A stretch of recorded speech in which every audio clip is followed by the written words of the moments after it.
Hey, how's it going? It's April 16th. It's sometime during the evening, but you don't need to know that fact. You can simply just tell by the background. It's real life out there. It's closer to the evening, and I wanted to talk about where I've been in terms of my journey transitioning. Actually, no, I wanted to talk more about specifically hormones, physically and psychologically. I am hoping to debunk um, a lot of things that I feel like that permeate the internet. Um, now I don't watch every single video blog out there, but I'm speaking more towards the written literature aspect of websites, and especially forums about hormones and experiences with hormones. So sit back, relax, and drink some water. So a little bit about myself. I am 30 years old. I am currently on this stuff. It's going to be backwards. So here it is. It's Climera. It's 0.1 milligrams per day. It's a transdermal estradiol patch deal. I also take testosterone blockers, spironolactone, and so that's the basis right there. My health is healthy. I do some running regularly, hoping to do it more regularly.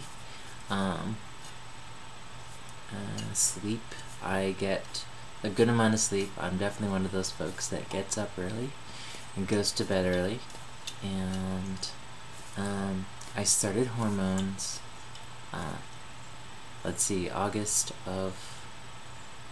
last year, not this past August, but the August before that. So it's been almost 2 years now.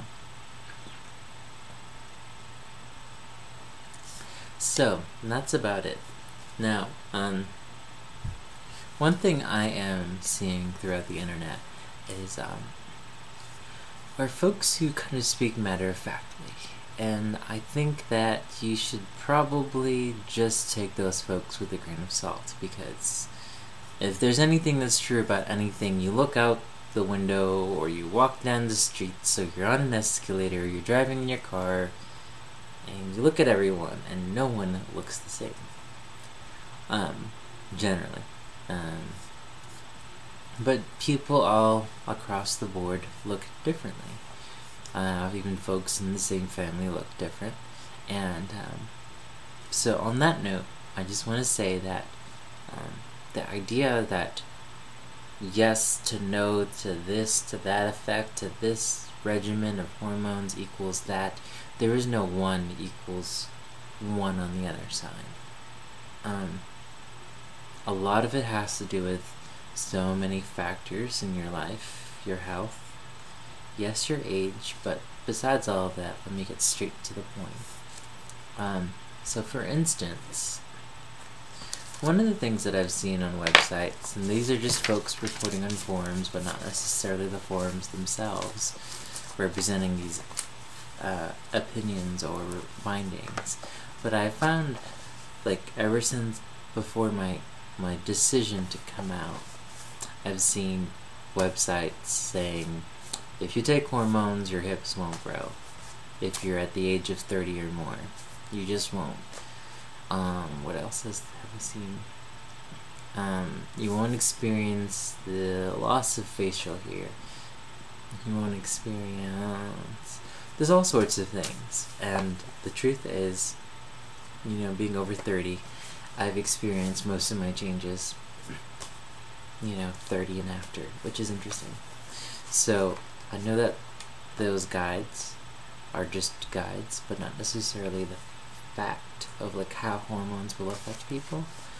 But I am very wary to follow through with any of those guidelines, because I mean, if that was the case, then my body wouldn't have experienced the following changes.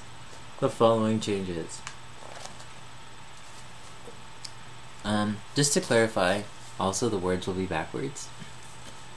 I always get them mixed up. The waist area is the area right at your stomach, and then your hips, the widest point around your hip. Your hips are where your hips are. Surprise. And so, okay, so now one thing that everyone knows, at least women know, not necessarily guys, but some guys do, is that jean sizes, pant sizes change depending on the brand. Change like crazy, you know? And they're all about the art of making you feel better about yourself or worse about yourself, whatever the case is. So using the same pair of pants, same brand and everything, same line, from August this past summer, I had a size of 0 to 1, 0/1. I know. Size 0. At first I was like, what's a size 0? Oh, that's me, it's weird. Anyways, stop talking before you all start smacking the computer screen. And now I'm currently at a size 8. And so there are some differences and some changes. Changes are not just in the calf area, but also in thighs, hips, and waist. Considerable difference. And so, I mean, that's a big difference. It's almost like a completely different body in such a short period of time.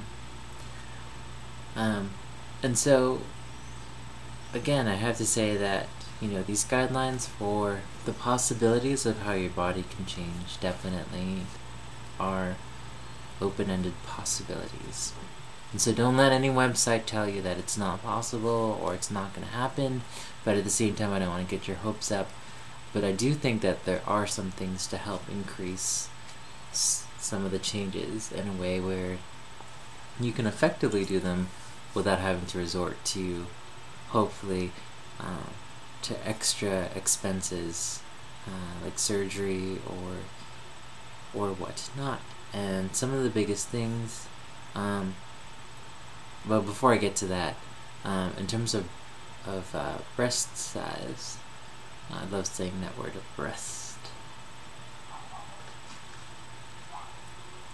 Also in August, I was started off with no cup, no cup. In October, a double A, and these are Victoria's Secret sizes. In any case, so August to October ended at a double A. From October to December, I ended at an A cup. December to April, currently, I am at a B cup, and they're still very much growing and hurting and itching and bothering me like crazy. And I'm very fortunate for that, because it's so different, because like when I'm running I'm like, what is that jiggling? It's so annoying, but it's beautiful at the same time. So some of the things that I really want to stress to folks, and I keep saying it over and over again, is quitting smoking. Quitting smoking has been single-handedly the biggest thing that has really affected my process of hormone therapy.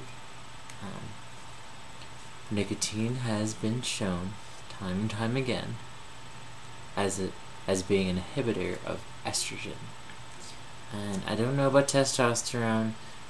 Smoking may not necessarily make you more masculine. I don't want to push that message, but I do know that estrogen does get blocked by nicotine, and that sucks. So during my first year of hormone therapy, I was smoking.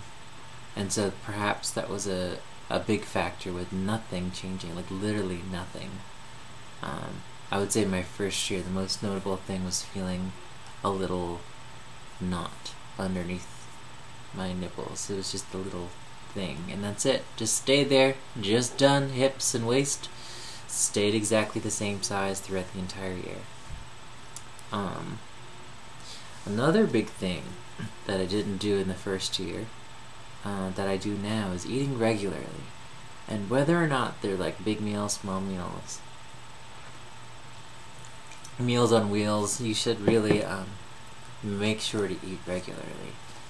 Establishing a steady metabolism, a regular metabolism, really does have a huge effect on how fat distribution develops in your body, because there's fat that's just like here to be a part of your physical makeup. Like, this is you. Like, this book has got pages. These are the pages in this book. And pages of your book, the fat of your book right here is what it is. And then there's the stuff that happens as a result of, the next time you eat, you get fat built up. And that fat built up just usually goes straight to the stomach. So, you have, at least for me, I've noticed that when I don't eat regularly, and then I eat one big meal, it just goes straight to the stomach. But when I eat regularly, I notice that the fat buildup is kind of more evenly distributed. May not necessarily be the case all the time, may not be the truth, may not be gospel, but I do know that much about myself in the past several months. Another thing too is being on point with medicine, medications. So basically, like, there are times where I forget to take, or choose, I'm reluctant to take my testosterone blockers because they taste gross. And so I end up missing out because I'm like, well, I'll take it in a few more minutes. And the truth is I forget, and then, it's not a good idea to double up the next day or the next time, because you will be dizzy and you will not be able to drive or walk really well, because your blood pressure will just drop like crazy. And you don't want that. And so, maintaining a regular pace. And one thing I had done in a previous experiment with trying to see the effectiveness of taking testosterone blockers right before going to bed or in the morning. The idea was that during the mornings, the body has the highest amount of testosterone in the morning, and then it diminishes throughout the day. And so the idea was, well, if you take it in the morning, you kind of intercept that testosterone right where it's the most concentrated. And so, while that seemed to be somewhat effective, I was realizing now, after the fact, that the thing that made it more effective was the fact that I was taking it regularly. So, have I noticed any differences now, taking it in the morning regularly? No, not really. The big difference, though, is taking testosterone blockers before going to bed will just result in you peeing a lot. And if you're somebody who suffers from having to go to the bathroom a lot in the middle of the night, this will only make it worse. If you don't already, then you'll end up finding yourself waking up at night, and it's really frustrating because the other component that I wanted to say is having regular sleep.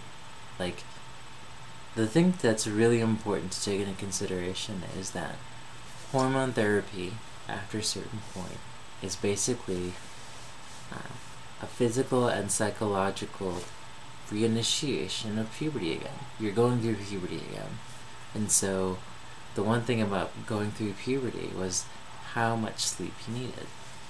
That was like the time of your life when you slept the most, besides being a baby. And so, once again, it's really important, keep that cigarette smoke away from yourself. Take your medicines regularly. Eat regularly and sleep regularly.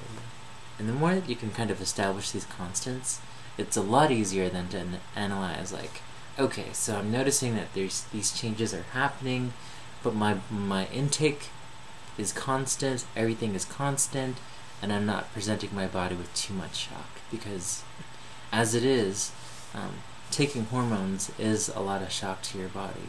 So why add to that shock by not eating regularly? Why not, And so it's really important to kind of establish those natural biorhythms over and over again. And it's definitely, that basically for me was just like the point where my body's just started turning it on, going all the way. Boob development, hips, waist, legs, everything. All these changes. And it's been good. Very, very, very good. So, with facial here, people ask questions about that. Again, not taking your medicine regularly really throws off body hair growth, so hair follicles grow at different times from each other, and it's really hard to say. All I can say is it's still, hair growth is it's just weird. It's definitely slowed down, but it still grows.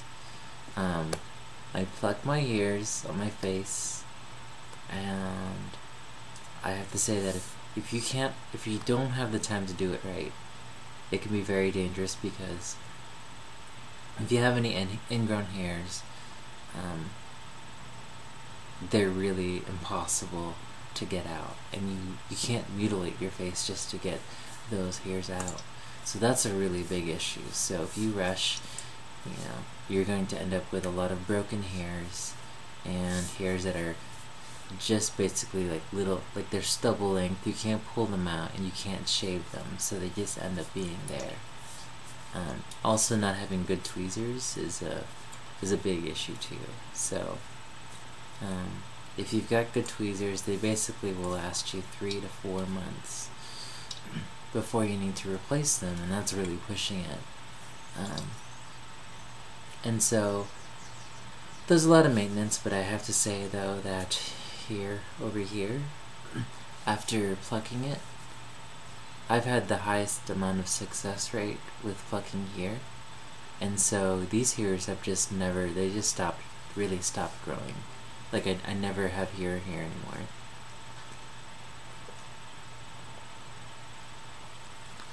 With my upper lip, I would say I've seen a 50% reduction, and a lot of it has been from plucking hairs. And the hairs that I don't pluck successfully will just keep growing again. So it's really important to, if you're going to do that, do it well. If you can do it through electrolysis or other things, it's probably a lot easier that way. But besides all the physical things, because it's important, but I have to say though that one of the things with hormone therapy, I'm like looking far out ahead. I'm like, I want boobs, I want hips, I want soft skin and full lips. I just want to be a woman more in the state that looks more like what I feel inside. And the crazy thing is, I'm just thinking about these physical attributes, and I'm thinking, well, I'll still be me and just plant me over here, which is really silly, because like this person here is operating with a different set of variables than the person that will end up being here. And psychologically, I've experienced a whole wide gamut of emotions and highs and lows and types of expressions and emotions that seem to keep amazing me. And my partner constantly reminds me that, that's just part of being a woman.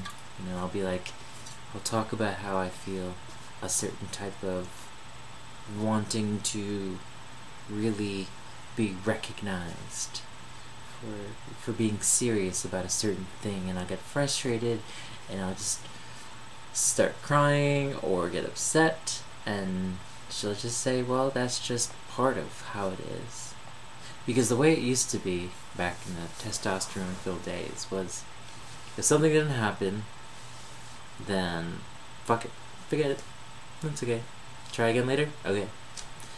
But there's a lot of emotional attachment to things. There's a lot of emotional attachment to creation.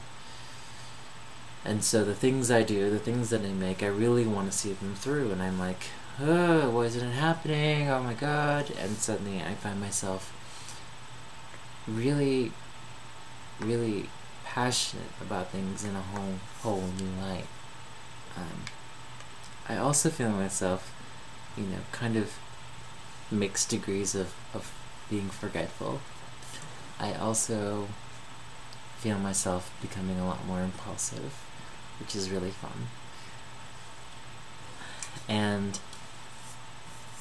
humor has always been a big part of my life, and I feel myself just being a lot more immature and ridiculous and more playful than I'd ever been, even in my own teenage years before, and once again in my own teenage years now. So it's been really fun. It's really fun because it's like I didn't think like, oh, okay, I'd be starting this whole thing all over again, and I thought it would be really painful. But it's like I had a really, really challenging teenagehood, and so it's really fun to kind of go through it again, with my own rules, which can be very, very dangerous. So I have to remind myself to pull back and be responsible and think and slow down and acknowledge my emotions, because I don't know, sometimes you can feel something but you shouldn't act on it, and that's another lesson I'm learning. So psychologically I feel a lot more spriteful and more full of fire, which has been nice, because I was very serious. It was very like, what are you doing?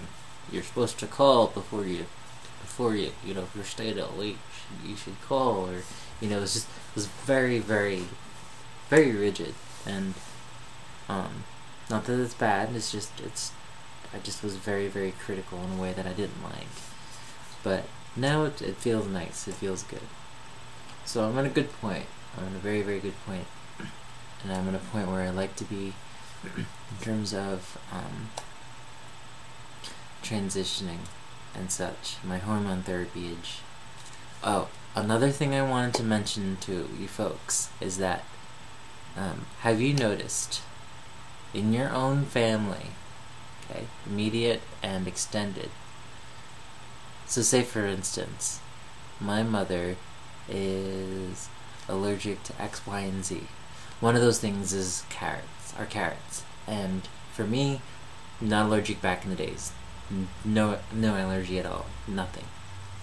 And after hormone therapy, I'm finding myself allergic to the things that she's allergic to, as well as my sister. So it's something that you should take into consideration as a little safety warning, because my own doctor didn't mention this to me. It's something that I don't think lots of folks really take into consideration. So the direction you're heading, take into consideration the things that folks in your family, the allergies or the challenges they may face, because those are things that you may encounter as well. So plan ahead and be careful, and stay away from those foods. Do tests to make sure you're not allergic to them. But in the meantime, be happy with yourself. Puberty takes a long time to happen. It takes 5, 6, 7, 8 years plus for it to really happen. And so you just gotta love yourself, because you really just have to, even if you can't right now. You just have to, or have someone else by your side join you in loving yourself, because it's what you put into your body. Perhaps it's me living in this very new age town, but I truly believe that a lot of it has to do with the love you give yourself and the love you surround yourself with. I think that's a very, very big, important nutrient in your life to really make yourself blossom in ways that you need to. or strengthen in a blossomy kind of way. I said it backwards. Well, thanks for tuning in. This is a super long edition, but I thought it was really important. There are definitely a lot more things to cover. A lot of things that have happened in the past 6-7 months. So please send me your questions, and I'm happy to answer them. Thanks for tuning in, and have a wonderful day or night. Just like that. See you.